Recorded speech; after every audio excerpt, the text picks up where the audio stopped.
Good evening. The hooves today in Sydney were on at Warwick Farm. The track was good and the rail was 5 metres out from the thousand of the winning post, and of course that included the chute, and there was a northeasterly breeze blowing all day. It didn't have any effect on any of the results, and the meeting today, even though it was a client meeting, it was a better meeting than Newcastle yesterday, as I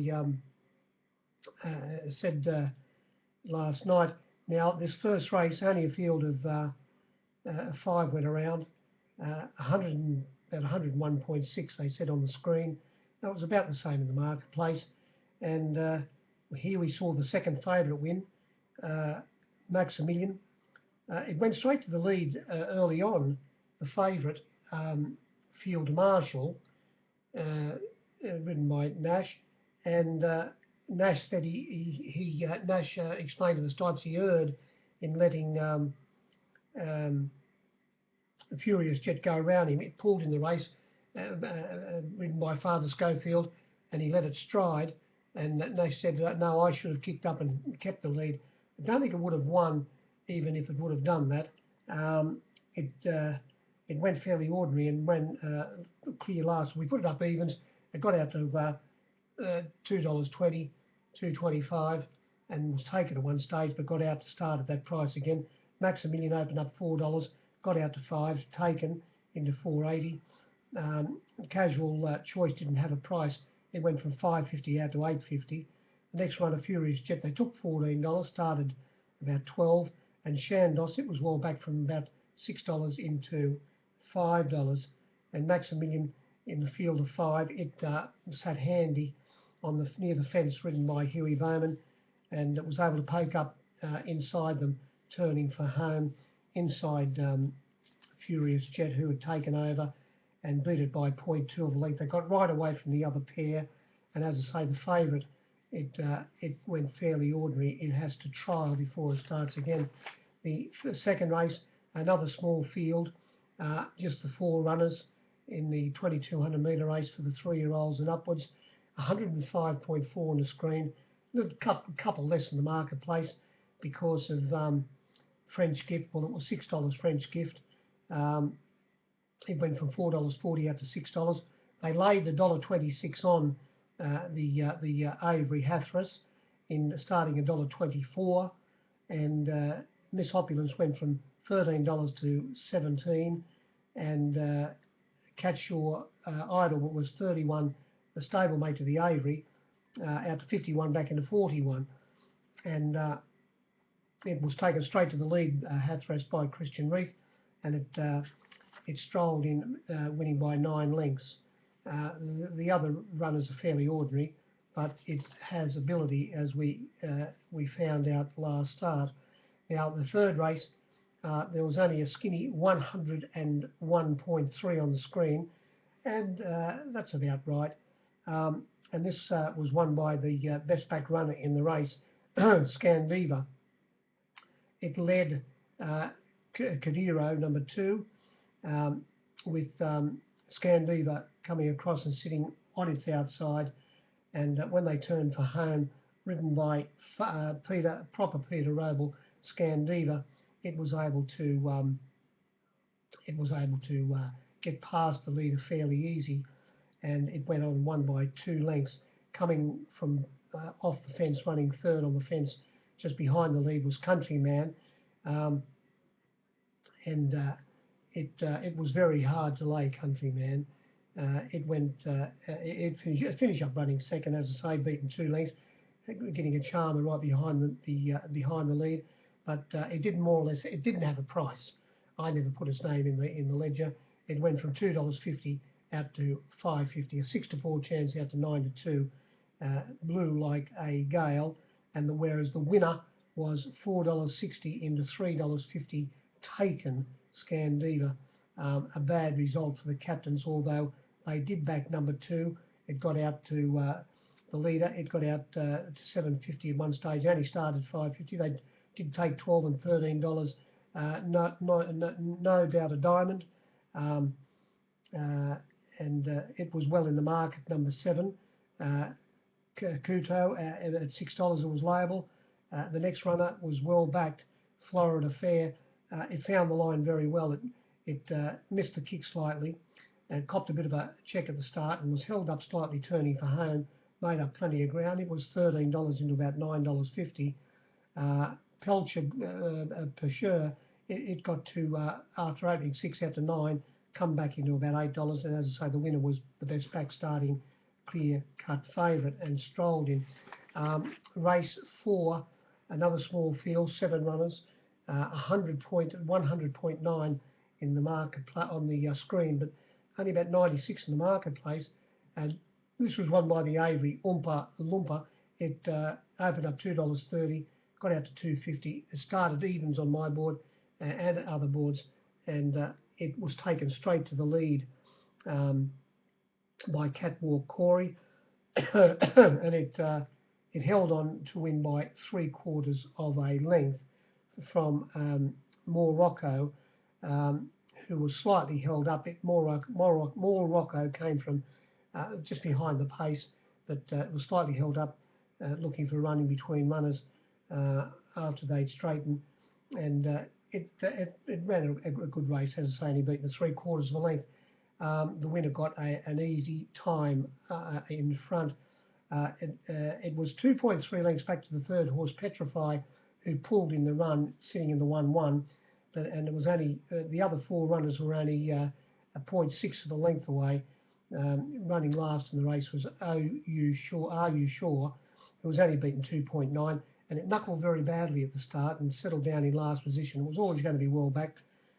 Speedy cuts as well, over racing a little bit, and copped a slight check, but the favourite got all the breaks leading up in front, and the pros who had a large plate of it, they obviously got the map right here, with it going straight to the lead, and they bet accordingly, as I say, 6-4 to evens. In the 5th race, there was a skinny 101.4 on the screen, and that was about the same in the marketplace. And this race was won by Aspen. It was liable at it started $8.50, but $8.50 was killed for at one stage into $7.50, but got back out to $8.50. The favourite in this race, Critical Angel, when they jumped, ridden by jovial Josh Parr, he said the saddle slipped back slightly, and the 2-year-old took a fright with it, or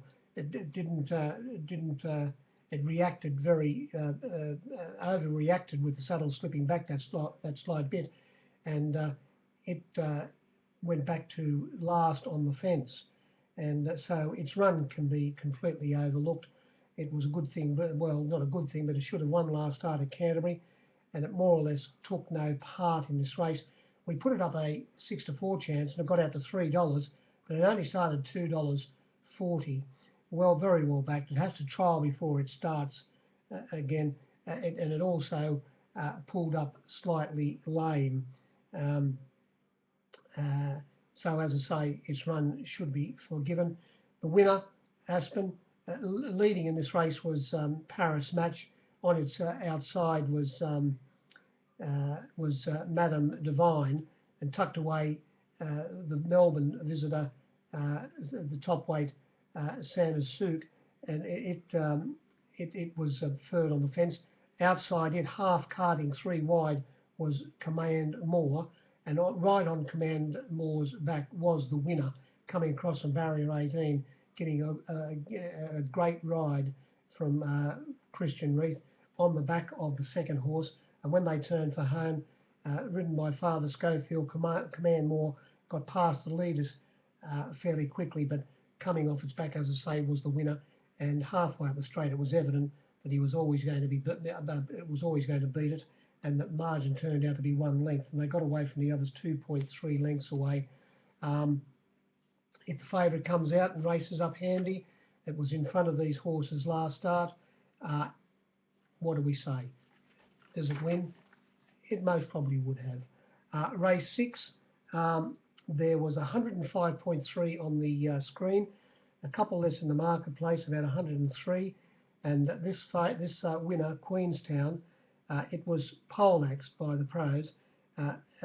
Trained by Gay, I Own the Lead, ridden by Nash. It didn't lead.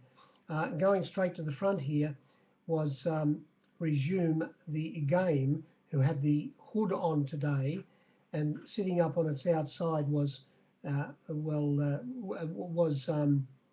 Agon at one stage, but then it got coming just before the turn. Agon was up outside, but it dropped off fairly quickly. And Queenstown, who jumped with them, it was directly behind the lead in third position. And when they turned for home, Nash on Queenstown moved up fairly easily and got straight past Resume the Game and won convincingly by 3 lengths. By far the best run in the race, but given a good ride as well. And it wouldn't appear on the flux screen, but $5 was given about this runner. These were the flux in this race. Now Agon, when I say with 103, Agon didn't have a price. Here's 15 odd percent of the market gone straight away. It opened up a $3.50 chance and got out to $6.50, 5 to 2 to 11 to 2. Pinball Lass went from 5 to 2 out to 7 to 2, back into $3.50 out to $4.40 or $4.60, $4.40, back into $3.80. Queenstown, $3.60 out to $5, starting $3.50, clear favourite. Had a very bad result. Crystal Beauty, 26 to 31. Zandretta, 15 into 13. Rosalie, hard to lay Rosalie, $4.60 out to $6.50. Then the next runner, Resume the Game, $6 out to $8, back into $7.50.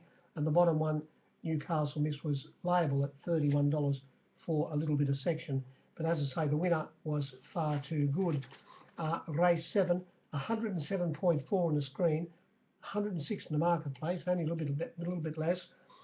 And the winner of this race, even though it was a 20 to 1 chance, it was by far the best run in this race. So there were some very disappointing efforts here.